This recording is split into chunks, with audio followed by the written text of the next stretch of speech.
ጋዜጠኛና ኮሜንታተር ማርቆስ ሄደስ እባላለሁ። ጨዋታው በባህር ዳር ኢንተርናሽናል ስታዲየም ሲከናወን ይበልጥ ለኢትዮጵያ እግር ኳስ ድምቀት መሆናቸውን ማስተዋል ይቻላል። ሳተው በድጋሚ ጎል!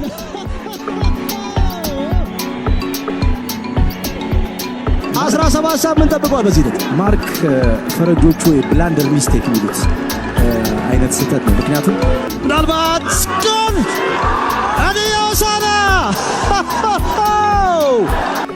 ሄኖክ አበበ ጨዋታውን በፊሽካቸው ደመደሙ። ምን አይነት ልብ አንጠልጣይ ጨዋታ ነው! ለኢትዮጵያ ፕሪሚየር ሊግ ጥሩ ማስታወቂያ የሚሆን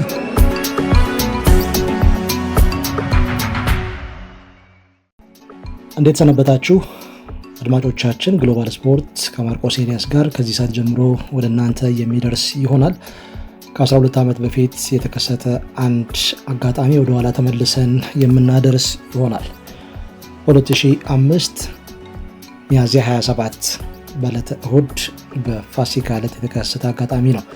ከቅዱስ ጊዮርጊስ ጋር ተያይዞ እንግዲህ ቅዱስ ጊዮርጊስ እንደሚታወቀው ለ9 ዓመታት በኢትዮጵያ እግር ኳስ ቆይታ ያደረገ የምስረታ ታሪክ ያለው አንጋፋና ስኬታማ ክለብ እንደሆነ ይታወቃል። ያም ቢሆን ግን የአገር ውስጥ ስኬቱ በኢንተርናሽናል መድረክ ስኬታማ አልሆነም በሚል ብዙ ቅሬታ ሲቀርብበት እንደነበር የሚታወስ ነው። የአገር ውስጥ ስኬት እንጂ የእድሜውን ያህል በአፍሪካ መድረክ ስኬታማ አይደለም የሚሉ አስተያየቶች በስፋት ይደመጡ ነበር። እንግዲህ ቅዱስ ጊዮርጊስ ወደ ፕሪሚየር ሊግ 1990-91 ከገባ በኋላ 1992፣ 93፣ 94፣ 95 በአራቱ ተከታታይ ዓመታት በአፍሪካ መድረክ መቅረቡ የሚታወስ ነው። 1992 ላይ እንግዲህ በቀደመው ዓመት 1991 የፕሪሚየር ሊግ እና የጥሎ ማለፍ ዋንጫ አንስቶ 1992 ላይ በአፍሪካ ሻምፒየንስ ሊግ መቅረቡ የሚታወቅ ነው። በወቅቱ በመጀመሪያው ዙር የኡጋንዳውን ቪታን በደርሶ መልስ አሸንፈው ቀጣይ ከብሩንዲው ቪታሎ ጋር በደረገው ጨዋታ አዲስ አበባ ላይ 2-1 በሆነ ውጤት ተሸንፎ ከሜዳ ውጪ አቻ ተለያይቶ ከውድድር ውጪ መውጣቱ የሚታወስ ነው። ብዙዎችን ያስቆጨ አጋጣሚ እንደነበር ይታወቃል። በተለይ የክለቡን ደጋፊዎች 1993 ከኬንያው ተስካር ጋር ባደረገው ጨዋታ አዲስ አበባ ስታዲየም ላይ 1-1 በሆናቸው ውጤት መለያየቱ የሚታወቅ ነው። በወቅቱ እንግዲህ የቅዱስ ጊዮርጊስ አመራሮች ከአቅም በታች ተጫውታቸዋል ብለው ስንታየሁ ጌታቸው ቆጬን፣ ብርሃኑ ፈየራን እንደዚሁም ደግሞ አንተና አላምረውን ከቡድኑ ውጪ ማድረጋቸው ይታወቃል። ያ ደግሞ የቡድን መንፈሱን መረበሹ ብዙዎች የሚያስታውሱት እውነታ ነው። 1994 ካምፓላ ሲቲን በመጀመሪያው የቅድመ ማጣሪያ ጨዋታ አሸንፎ በኤቶዋልዶ ሳይል ግን በሰፋ የጎል ልዩነት ነበር የተሸነፈው። አዲስ አበባ ስታዲየም ላይ 2-1 በሆነ ውጤት አሸንፎ ከሜዳ ውጪ 8-3 የተሸነፈበት ጨዋታ ይታወሳል። 1995 ክለቡ ከፍተኛ ተስፋ ያደረገበት ጊዜ ነበር። በወቅቱ ሁለት የውጭ ሀገር አጥቂዎችን ታስታውሳላችሁ፣ ፍራንሲስ ኦሙላኩና እንደዚሁም ደግሞ ኤሪክ ሙራንዳ።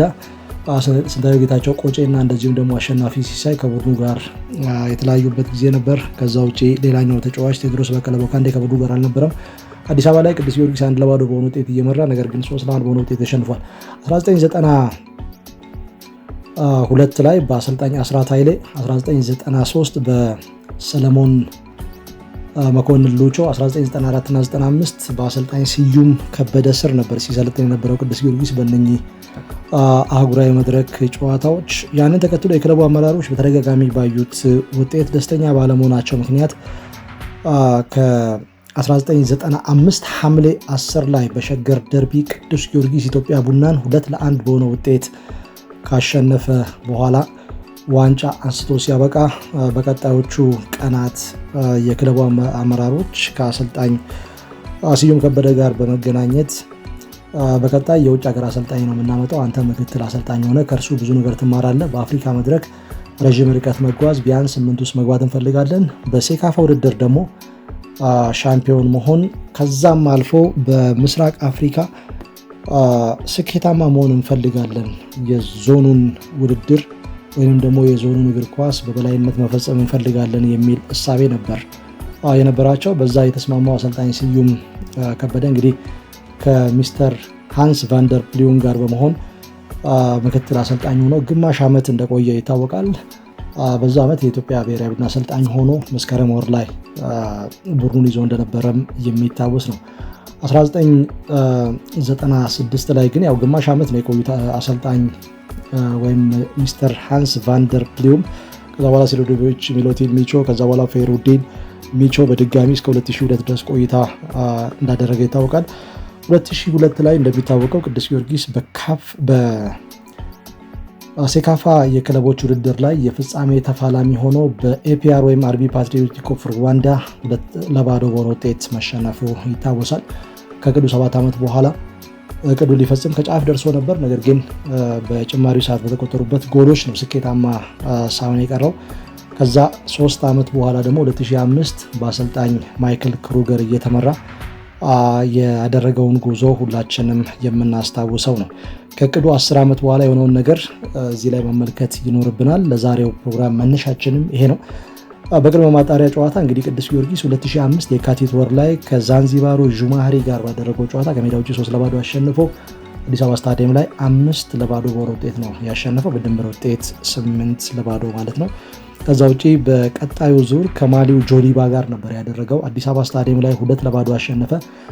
በመልሱ ጨዋታ ደግሞ 1-1 በሆናቸው ውጤት ነበር የተለያየው። ከመልሱ ጨዋታ በፊት ቅዱስ ጊዮርጊስ ከሜዳ ውጪ በፕሪሚየር ሊጉ አሰላ ላይ ከሙገር ሲሚንቶ ጋር ባደረገው ጨዋታ በቋሚ 11 ከሚጠቀማቸው ተጫዋቾች አብዛኛዎቹን ረፍት ሰጥቶ ነበር የነበረው ለጆሊባው ጨዋታ። ቡድኑን በወቅቱ ይመራ የነበረው በአምበልነት ዮናታን ብርሃነ እንደነበር የሚታወስ ነው። ያ ጨዋታ 0-0 በሆናቸው ውጤት ነበር የጠናቀው። ከጆሊባ ጋር ባደረገው ጨዋታ 1-0 እየተመራ እንግዲህ ደጉ ደበበ ባስቆጠራት ጎል ነው 1-1 በሆናቸው ውጤት እየተለያየው። ይሄ ደግሞ በራስ የመተማመን ስሜቱን ከፍ አድርጎለታል። ቀጣዩ ጨዋታ እንግዲህ ከዛማሌክ ጋር ያደረገው ጨዋታ ነው። ከሜዳ ውጭ እንግዲህ 1-1 በሆናቸው ውጤት ነበር የተለያየው። ኡመድ ጎል አስቆጥሮ ቅዱስ ጊዮርጊስ ቀዳሚ ሆነ። ነገር ግን በመጨረሻው ደቂቃ ላይ ነው ዛማሌክ ያቻነቱን ጎል ያስቆጠረው። ከ15 ቀን በኋላ በዕለተ ፋሲካ የተከናወነው ጨዋታ ብዙዎች የትላንት ያለ የሚያስታውሱት ነው። ምንም እንኳን 12 ዓመት ቢሞላውም እንግዲህ በብዙ መልኩ ተጠብቋል። ቅዱስ ጊዮርጊስ ከቅዱ 10 ዓመት በኋላ ህልሙ ሊኖር ከጫፍ የደረሰበት ጊዜ ነበር። እንግዲህ በአፍሪካ የክለቦች ውድድር ትልቁ ውድድር ልክ በአውሮፓ የአውሮፓ ሻምፒየንስ ሊግ እንደሚባለው በአፍሪካም የካፍ ሻምፒየንስ ሊግ ነው የሚባለው። እንግዲህ በቋሚ 11 በመጀመሪያው ጨዋታ ከተጠቀማቸው ተጫዋቾች አብዛኛዎቹን ተጠቅመዋል ማለት ይቻላል። በግብ ጠባቂ በኩል በዛ ጨዋታ ላይ ኡጋንዳዊ ሮበርት ኦዶንካራ ነበር የመጀመሪያ ተመራጭ የሆነው። በተከላካይ ቦታ ላይ የመሃል ተከላካይ ሆኖ ሲጫወት የምናውቀው ቢያድግልኝ ኤልያስ በቀኝ መስመር ተከላካይ ላይ፣ እንደዚሁም ደግሞ የቅጣት ምት ስፔሻሊስቱ አበባው ቡጣቆ በግራ መስመር ተከላካይ ቦታ ላይ።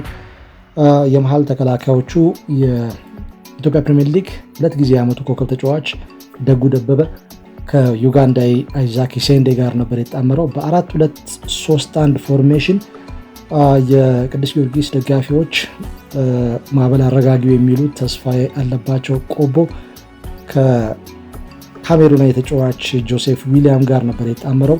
በግራ መስመር አማካይ ቦታ ላይ ሁለገቡ ያሬድ ዝናቡ፣ 10 ቁጥር ቦታ ላይ ባለፉት 15 ዓመታት የኢትዮጵያ እግር ኳስ የተመለከተው ምርጡ 10 ቁጥር ሽመልስ በቀለ ካሄደው።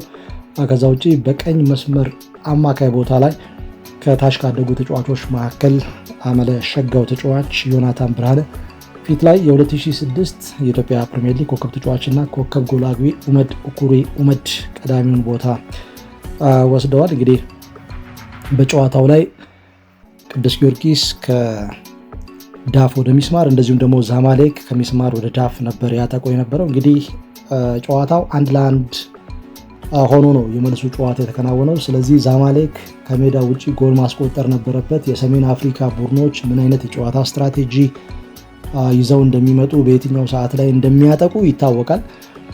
በዛ ጨዋታው ላይም የሆነው ነገር የሚገመተው ነው። ከመስመር ላይ የሄዱ ክሮስ የሚደረግ ኳስ ጉልበት ባላቸው ሰዓት የበለጠ አቅማቸውን አውጥተው የመጠቀም ባህሪ እንዳላቸው የሚታወስ ነው። እንግዲህ 3ኛው ደቂቃ ላይ በግራ መስመር አቅጣጫ በዛማሌክ በቅዱስ ጊዮርጊስ ደግሞ በቀኝ መስመር አቅጣጫ በቢያድግልኝ ኤልያስ በኩል የተሻገረ ኳስ ቡርኪና ፋሶ አጥቂ አብዱላሂ ሲሴ ባስቆጠራት የጭንቅላት ጎል ዛማሌክ 1-0 መምራት ጀመረ። ያልተጠበቀ አጋጣሚ ነበር። ስታዲየሙ ጸጥ ረጭ እንዲል ምክንያት የነበረ ጎል ነው ያ ጎል። ከ11 ደቂቃዎች በኋላ ሽመልስ በቀለ የአቻነቱን ጎል ሲያስቆጥር ስታዲየሙ ላይ የነበረው ስሜት እጅግ በጣም የተለየ ነበር። የመጀመሪያው አጋማሽ ሊጠናቀቅ 1 ደቂቃ ሲቀረው 44ኛው ደቂቃ ላይ አይሳክ ኢሴንዴ ባስቆጠራት ጎል ቅዱስ ጊዮርጊስ 2-1 በሆነ ውጤት እየመራ ወደ መልበሻ ክፍል ሁለቱ ቡድኖች ገቡ። ከረፍት በኋላ እንግዲህ ቅዱስ ጊዮርጊስ እየተከላከለ በጥንቃቄ እየተጫወተ ውጤቱን ይዞ ለመውጣት ነበር ጥረት ያደረገው። የጥንቃቄ ቅያሬዎችን የጨዋታ መንገዶችን ሲከተል ነበር። ደጋፊዎች በጭንቀት ስሜት ውስጥ ነበሩ። ምክንያቱም አንድ ጎል በማንኛውም ሰዓት ሊቆጠር እንደሚችል ሁሉም ሰው የሚረዳው ነው። ልክ የመጀመሪያው ጎል 3ኛው ደቂቃ ላይ በተቆጠረበት መንገድ ከዳፍ ወደ ሚስማር ሲያጠቃ የነበረው ዛማሌክ በቅዱስ ጊዮርጊስ ግራ መስመር አቅጣጫ፣ በዛማሌክ ቀኝ መስመር አቅጣጫ አበባ ውጣቆን አልፈው ክሮስ ያደረጉት ኳስ ነው። ይኸው ቡርኪና ፋሶ አጥቂ አብዱላሂ ሲሴ አስቆጥሮ እንግዲህ 2-2 በሆነ አቻ ውጤት ላይ የተገኘው። በዚህን ጊዜ ስታዲየሙ በጣም የድንጋጤ ስሜት ውስጥ ነበር የገባው በዕለተ ፋሲካ ላይ።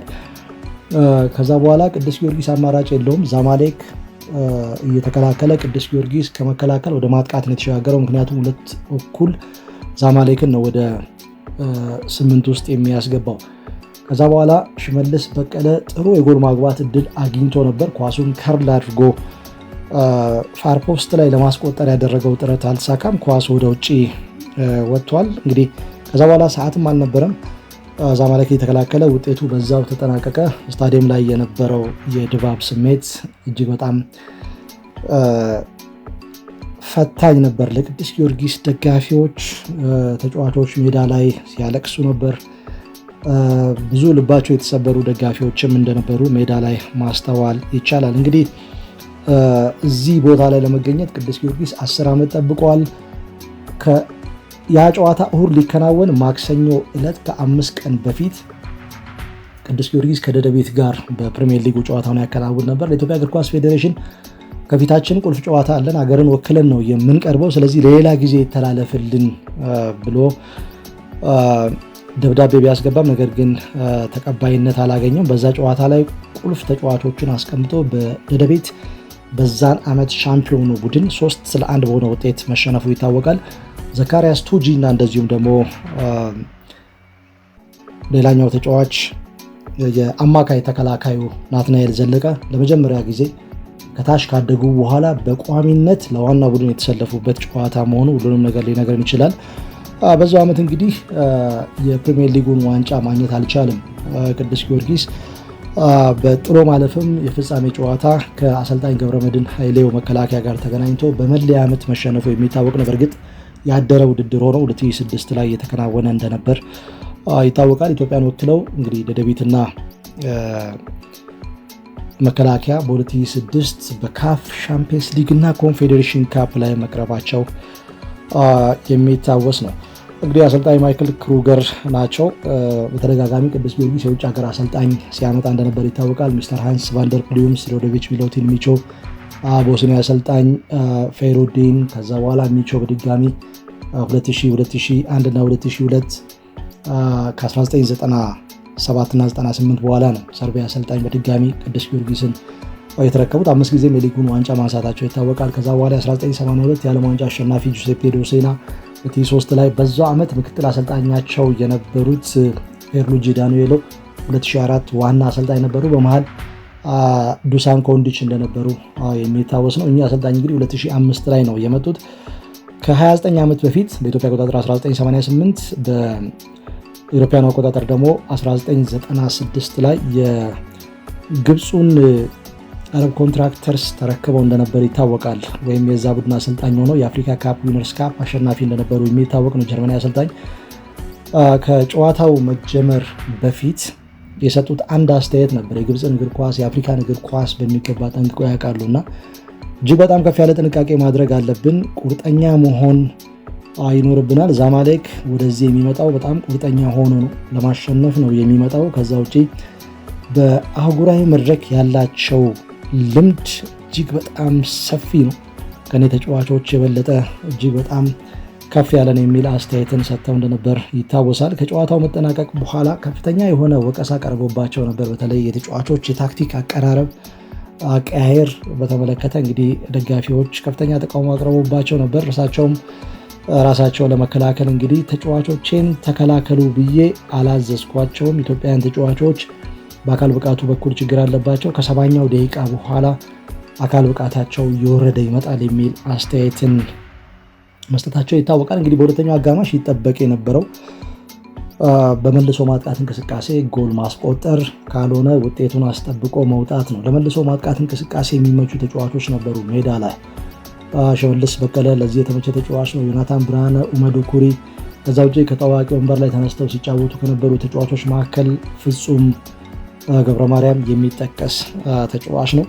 ዞሮ ዞሮ እንግዲህ ውጤቱ በቅዱስ ጊዮርጊስ በኩል ጥሩ አልነበረም። በቅዱስ ጊዮርጊስ መንገድ በኩል የመጣ እንዳልነበረ ብዙዎች የሚያስታውሱት እውነታ ነው። እንግዲህ በካፍ ሻምፒየንስ ሊግ ምድብ ድልድል ውስጥ ለመግባት ከጫፍ ደርሶ ያልተሳካለት ቡድን በካፍ ኮንፌዴሬሽን ካፕ የፕሌይኦፍ እድል ያገኛል።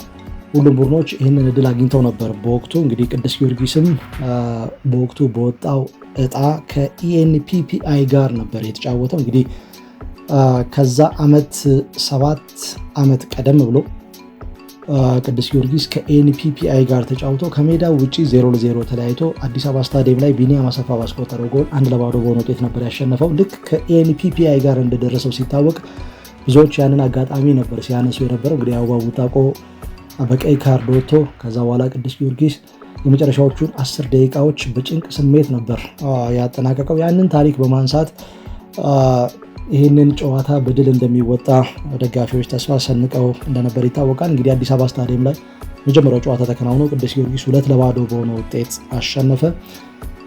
በመልሱ ጨዋታ 3-1 በሆነ ውጤት ቢሸነፍም ኡመዱ ኩሪ ያስቆጠራት ከሜዳ ውጭ የተቆጠረችው ጎል ቅዱስ ጊዮርጊስን በካፍ ኮንፌዴሬሽን ካፕ 8 ውስጥ እንዲገባ አስችሎታል። እንግዲህ በወቅቱ ከኤትዋል ዶ ሳሄል፣ ሴፋክሲያን እና ስታድ ደ ማሊያን ጋር ነበር የተደለደለው። ከሁለት የቱኒዚያ ቡድኖች ጋር እንደዚሁም ደግሞ ከአንድ የማሊ ቡድን ጋር ነበር የተደለደለው።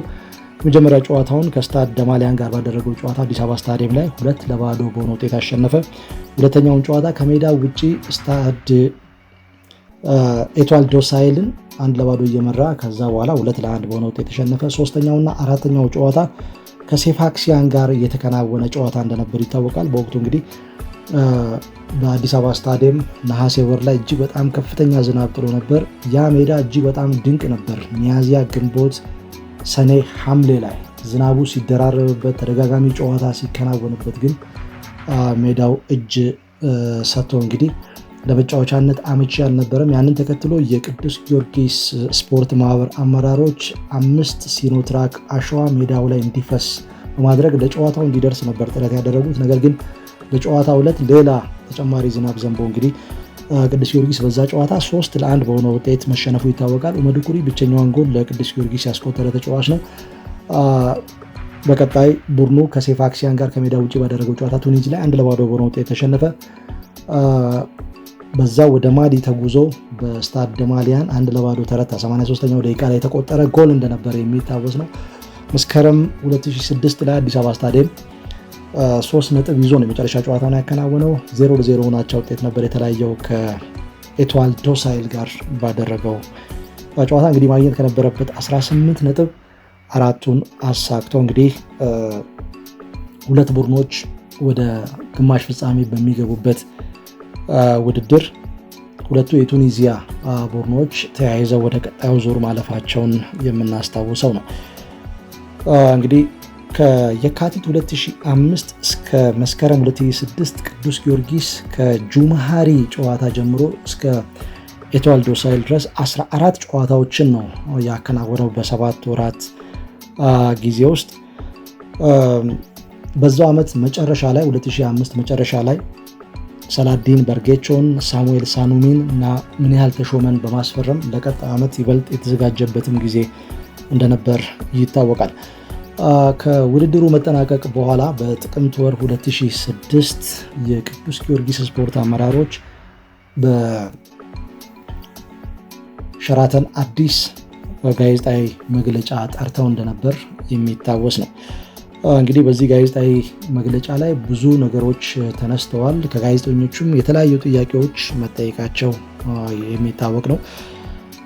ብዙ ትምህርት እንደተማሩ አስተዳደራዊ ጉዳይ ምን እንደሚመስል በእግር ኳስ በቴክኒክ በፋሲሊቲ ጉዳይ ምን እንደሚያስፈልግ በወቅቱ ከፍ ያለ ትምህርት እንደወሰዱ በተለይ የፋይናንስ አቅም እንደሚፈታተን ረዥም ርቀት በዚህ አይነት ውድድር መጓዝ ምን ያህል ፈታኝ እንደሆነ ቅዱስ ጊዮርጊስ ከሚድሮክ ድርጅቶች ጋር ባለው የሁለትዮሽ ግንኙነት በፋይናንሱ በኩል የገጠመውን ፈተና ተቋቋመ እንጂ ሌሎች ኢትዮጵያውያን ክለቦች ቢሆኑ ይህንን ለመቋቋም እንደሚቸገሩ ረዥም ርቀት ለመጓዝ በፋይናንስ በኩል ጠንካራ ሆኖ መቅረብ እጅግ በጣም አስፈላጊ እንደሆነ በወቅቱ መግለጻቸው ይታወሳል። እንግዲህ በቀጣይ ልምዳችንን እናካፍላለን የትኛውም ክለብ ረዥም ርቀት የሚጓዝ ከሆነ የሚል መግለጫ ወቅቱ ሰጥተው እንደነበር ይታወሳል። እንግዲህ ከ12 ዓመት በፊት የተከሰተው አጋጣሚ በወፍ በረር ይሄንን ነው የሚመስለው። ከቡድን ተጫዋቾች መካከል አንደኛው ዮናታን ብርሃነ በዛን ጊዜ ስለተፈጠረው አጋጣሚ ከጁማሪ ጨዋታ ጀምሮ እስከ ኤቶዋልዶ ሳይል ድረስ የነበረውን ሂደት በመልበሻ ክፍል በሜዳ ውስጥ የነበረው የውጣ ውረድ ስሜት ምን እንደሚመስል ከዚህ ፕሮግራም በኋላ ወደ እናንተ እያብራራ ቆይታ የሚያደርግ ነው የሚሆነው። ከ12 ዓመት በፊት የተከሰተው አጋጣሚ እንግዲህ ይህንን ይመስል ነበር። ዞሮ ዞሮ እንግዲህ የኢትዮጵያ ክለቦች ረዥም ርቀት ሲጓዙ ከገጠሟቸው ፈተናዎች መካከል ይሄኛው አንደኛው ነው። 1986 መድን በካፍ ግማሽ ፍጻሜ ኢትዮጵያ ቡና 1990 3 ዙር መጓዙ ይታወሳል። እንደዚሁም ደግሞ ወላይታ ዲቻ ቅዱስ ጊዮርጊስ ይህንን ጉዞ ካደረገ ከ4 ዓመት በኋላ ዛማሌክን ያሸነፈበት ጨዋታ ጨምሮ 3 ዙር መጓዙ ይታወሳል። ኢትዮጵያ ቡና 1990 አላዲን ከውድድር ውጭ ማድረጉ በተመሳሳይ የሚታወስ ነው። ዞሮ ዞሮ እንግዲህ ከ12 ዓመት በፊት የተከሰተው አጋጣሚ ይህንን ይመስላል። እናንተስ ምን ትውስታ አላችሁ? በምን አይነት ድባብ ውስጥ ሆናችሁ ነበር ውድድሩን ውስጥ ተከታተሉ የነበረው? በተለይ በዕለተ ፋሲካ የተፈጠረውን አጋጣሚ ልብ ሰባሪ ቢሆንም 12 ዓመት ሆኖታል። እንግዲህ ሀሳብ አስተያየት በዛ ልታደርሱን ትችላላችሁ። እንግዲህ ትውስታዎቻችን ይህንን ይመስላሉ። ጋዜጠኛና ኮሜንታተር ማርቆስ ሄዳስ እባላለሁ። ጨዋታው በባህር ዳር ኢንተርናሽናል ስታዲየም ሲከናወን ይበልጥ ለኢትዮጵያ እግር ኳስ ድምቀት መሆናቸውን ማስተዋል ይቻላል። ጌታነህ ሳተው በድጋሚ ጎል!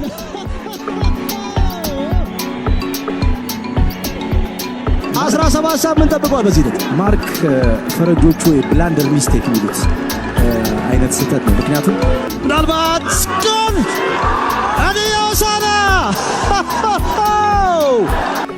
ሄኖክ አበበ ጨዋታውን በፊሽካቸው ደመደሙ። ምን አይነት ልብ አንጠልጣይ ጨዋታ ነው! ለኢትዮጵያ ፕሪሚየር ሊግ ጥሩ ማስታወቂያ የሚሆን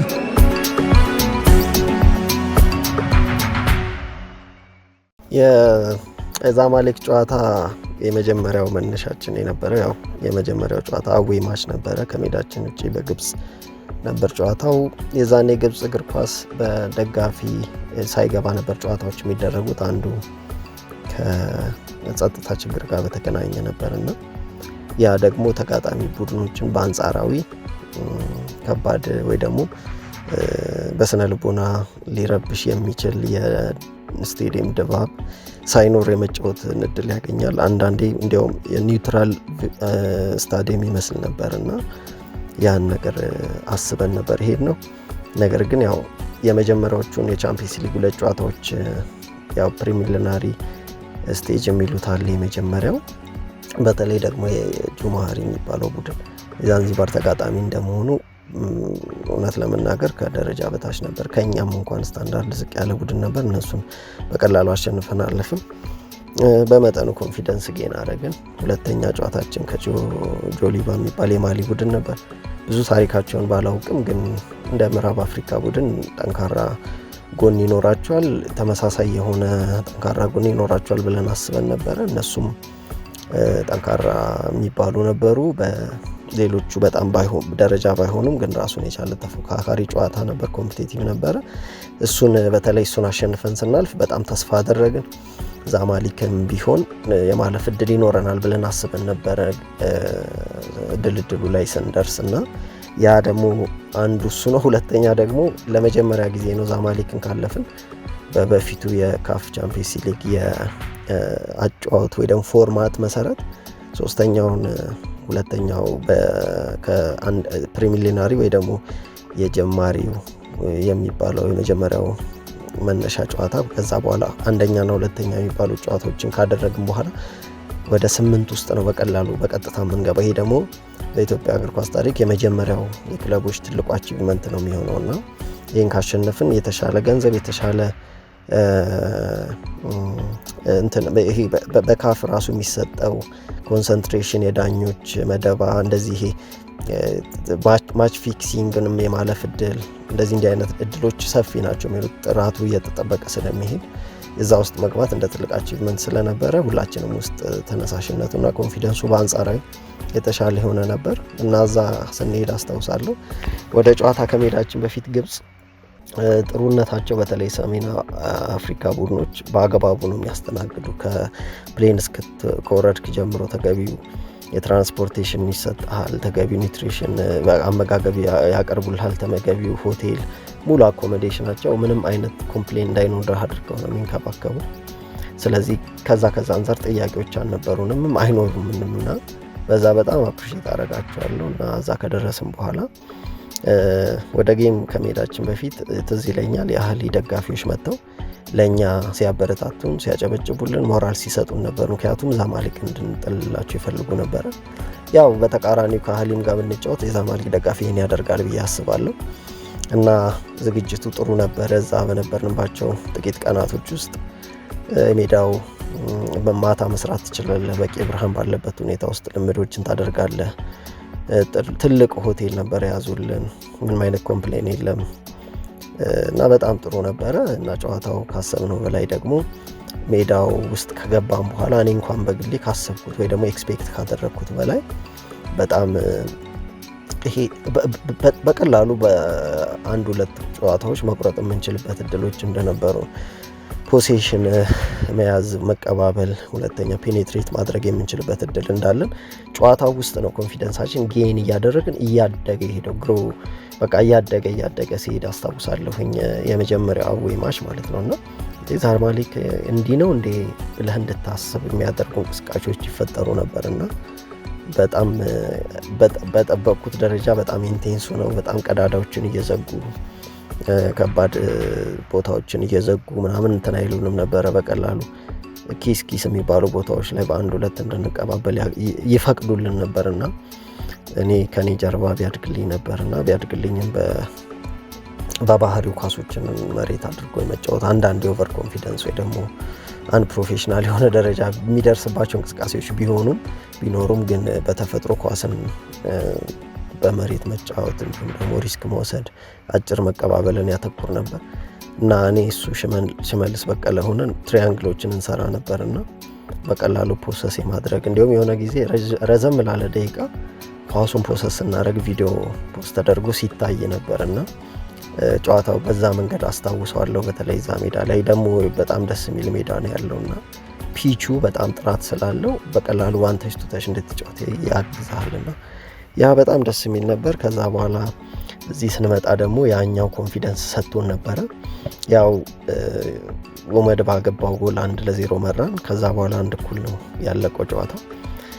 ምናልባት ሁሌ የሚቆጨኝ በአዌውም በሜዳችንም ሁለተኛው ጎል ሲገባብን፣ በተለይ ሁለተኛው እዚህ ሜዳ ላይ ሁለተኛው ጎል ሲገባብን እዛ ደግሞ ሁለተኛ 1-1 ስንሆን አንዱን አቻ ሲያደርግ በቀይ መስመር በኩል በእነሱ በእኛ ደግሞ የግራ መስመር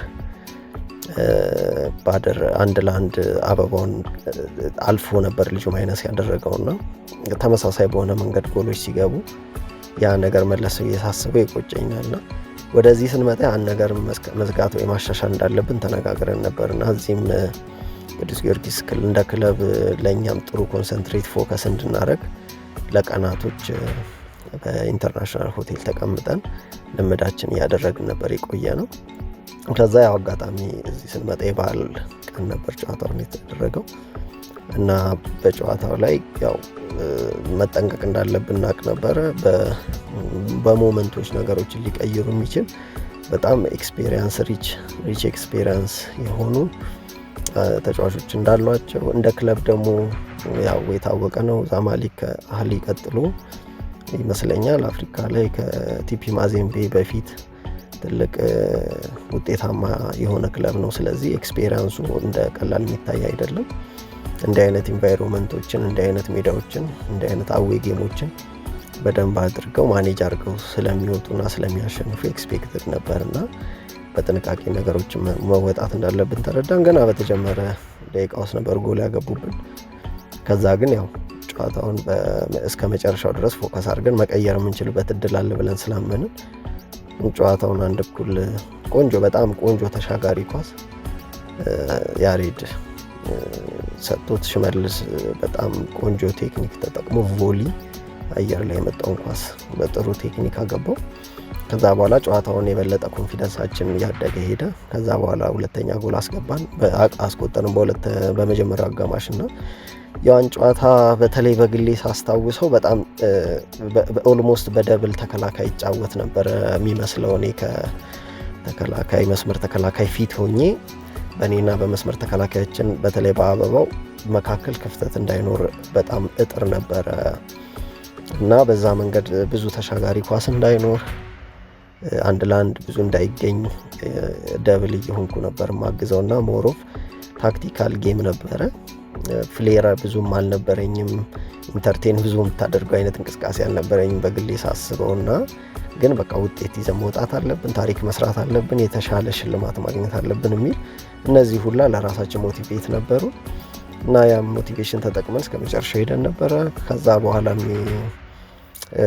ጨዋታውን በጥሩ መንገድ ማኔጅ ያደረግን ነበር። ከዛ አስታውሳለሁ ያው ጨዋታው ከማለቁ በፊት እኔ ተቀይሬ ወጣሁኝ። አሰልጣኙ ያው ተገቢ ነው የሚላቸውን ቅያሮች አድርጓል። ምናልባት ፍሬሽ ሌግ ፈልጎ ሊሆን ይችላል እና በዛ መካከል ያቺ ባለቀ ሰዓት ኦልሞስት ከ90 ደቂቃ በኋላ ወይ ደግሞ 90 ደቂቃ አካባቢ ላይ የገባብን ጎሉ ልክ የመጀመሪያው ጨዋታ ወይ ማች ላይ አንድ ለአንድ እንደዚሁ አበባውን አልፎ አይነስ ያረቀው ኳስ ነበር የገባው። አሁንም ሁለተኛ ተመሳሳይ ኳስ ነበር የገባውና ውጪ የነበረው ሁኔታ፣ ደጋፊ የነበረ ሁኔታ፣ ውስጥ የነበሩ ተጫዋቾች አሁን የተጠባባቂ ወንበር ላይ ነበርኩ ተቀይሬ ስለወጣሁ እና ሁኔታውን ስታይ የነበረው ድንዛዜ ትዝ ይለኛል። ፈርጉሰን ሙኒክ ጌም ካለቀ በኋላ የሙኒክ ተጫዋቾች የመጀመሪያው ጎል ሲገባባቸው ምላሽ እንደማይሰጡ አስብ ነበረ። ከፕሌን አደጋ የተረፉ ሰዎችን ይመስሉ ነበር ብሏልና ከዛ በኋላ ልክ እንደዛ አይነት ፊሊንግ ላይ ነበር። ከሁለተኛው ጎል ሲገባ የነበረን ጸጥታ፣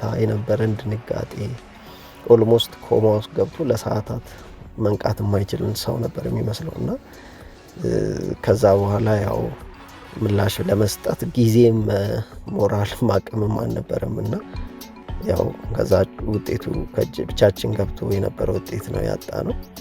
ከዛ በኋላ ያው ቀናት ተፈልጓል። አንዳንዶች ነቃ ብለው መልሰው ራሳቸውን እንዲያገኙ፣ አንዳንዶች ደግሞ ያው አዳሩ በንጋታው ከኮማ ውስጥ እንዲነቁ ሆኗልና ያ እጅግ በሰዓቱ ልብ ሰባሪ በጣም አደንዛዥ የሆነ በጣም ይሄ አንዳንድ ጊዜ ያው በዛ በጣም ባይገለጽም አንዳንዶችን እንደ ስትሮክ የመታቸው ውጤት ነበር በሞመንቱ ማለት ነው። ለጎሉ ሲገባ ያናይትልንግ ነበር።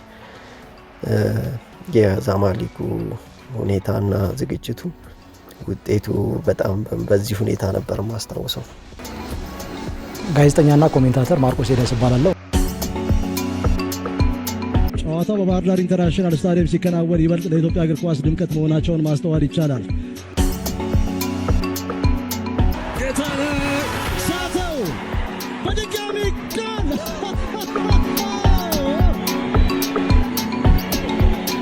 17 ሳምንት ጠብቋል። በዚህ ልክ ማርክ ፈረጆቹ የብላንደር ሚስቴክ የሚሉት አይነት ስህተት ነው። ምክንያቱም ምናልባት ጎል አዲዮሳና ሄኖክ አበበ ጨዋታውን በፊሽካቸው ደመደሙ። ምን አይነት ልብ አንጠልጣይ ጨዋታ ነው! ለኢትዮጵያ ፕሪሚየር ሊግ ጥሩ ማስታወቂያ የሚሆን